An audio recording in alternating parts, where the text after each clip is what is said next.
current response? We've heard a tranche of new sanctions announced today by the Foreign Office. Hundreds more entities and individuals, oligarchs, billions of pounds. Nearly 1,000 in total, with assets of over 100 billion.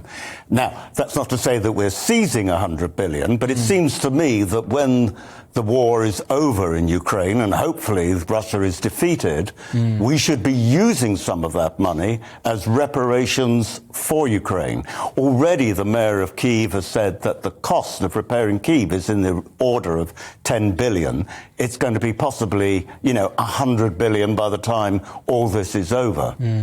Charlie, do you think that military victory for Ukraine is possible? We've seen a lot of support and a lot of sanction support, but of course some people have been saying, particularly not least the Ukrainian president himself, Zelensky, saying that sanctions aren't going to win this war for Ukraine. Yeah, and he's absolutely right. I mean, I think the forecasts for a Ukrainian military victory are rising, but they're still fairly low. I think my own personal perspective is that the outcome of this conflict will be fought by civilians in resistance once the military sadly falls to the rather overwhelming might of the Russian military.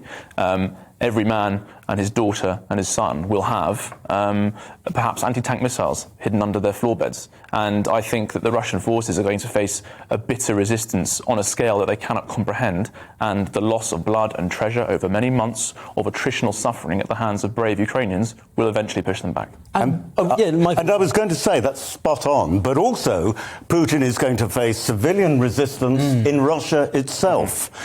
At the moment, the polling has shown that 40% of Russians are against the war, 60% are for it.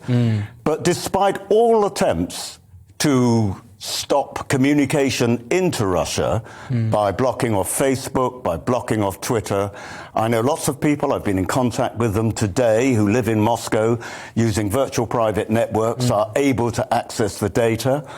I know of one amazing story where a boy phoned home. I say a boy, a soldier, a conscript. Don't forget these guys are on just $25 a month.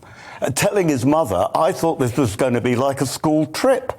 I thought we were going to be welcomed. This is a Russian soldier. This is a Russian soldier in Ukraine telling his mother that, we're being murdered here. And I was being given the impression this was going to be like a school trip. We'd all be welcomed. It would be a picnic. And of course, that's not happening.